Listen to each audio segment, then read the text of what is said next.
Hai hai halo, bertemu lagi kita kali ini untuk membahas contoh soal gagasan pokok, gagasan pendukung, kalimat utama, dan kalimat pendukung pada sebuah paragraf materi bahasa Indonesia.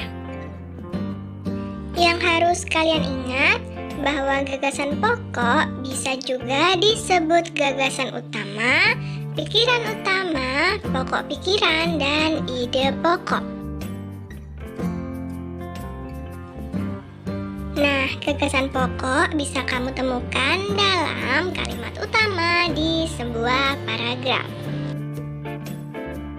Sedangkan gagasan pendukung bisa kamu temukan pada kalimat penjelas di sebuah paragraf.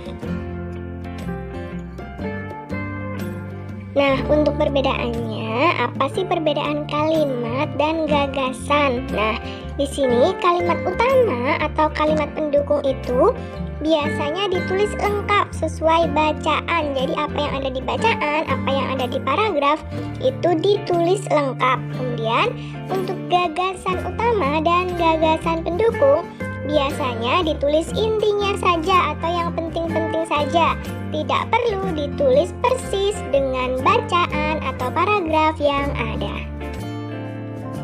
Nah, di sini kita akan membahas gagasan utama, gagasan pendukung, kalimat utama, dan kalimat penjelas dari sebuah paragraf yang ada. Jangan lupa saat membaca contoh-contoh paragrafnya, kalian pause saja videonya agar kalian bisa membaca sampai selesai.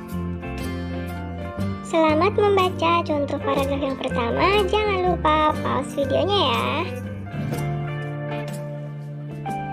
Nah, dari paragraf tadi, kalimat utamanya bisa kita lihat adalah kini pembuatan makanan berbahan dasar buah mangrove sudah mulai dikembangkan. Nah, kenapa kalimat utamanya ada di kalimat pertama? Karena ini dibuktikan dari kalimat kedua yang mengutarakan contoh dari apa yang ada di kalimat pertama, yaitu kelompok yang mengembangkan makanan berbahan dasar mangrove adalah ibu di balik papan. Kemudian kalimat ketiganya itu menyebutkan contoh-contoh makanan yang dihasilkan dari buah mangrove. Kemudian kalimat keempat yaitu hal tersebut dilakukan. Nah, maksudnya hal tersebut itu apa? Yaitu maksudnya pembuatan makanan yang berbahan dasar buah mangrove yang menjadi makanan yang lebih berguna dan bernilai ekonomi. Jadi kalimat utamanya ada di kalimat pertama. Nah, dari kalimat utama paragraf di contoh pertama tadi, kita dapat menyimpulkan gagasan pokoknya. Kalau kalimat utama itu ditulis lengkap sesuai paragraf, sedangkan gagasan pokok itu kita tulis inti-intinya saja yang ada di kalimat utama, yaitu adalah pengembangan makanan berbahan dasar buah mangrove. Itu adalah gagasan pokoknya.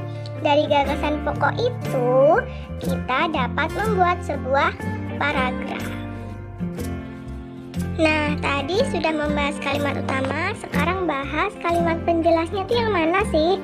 Nah, kalimat penjelasnya itu adalah selain kalimat utama.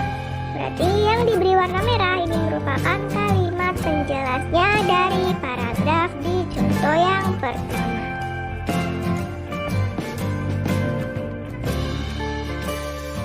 Dari kalimat penjelas kita dapat merumuskan gagasan pendukungnya, yaitu ibu-ibu nelayan di Balikpapan akhirnya berhasil memanfaatkan beberapa jenis mangrove menjadi aneka makanan yang berguna dan bernilai ekonomi tinggi.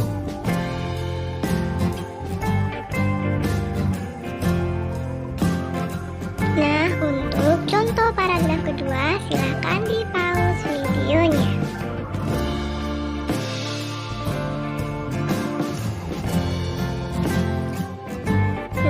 Untuk contoh paragraf yang kedua, kalimat utamanya adalah gempa yang berpusat di Banten itu memang menimbulkan banyak kerugian bagi masyarakat yang terkena dampaknya. Kenapa?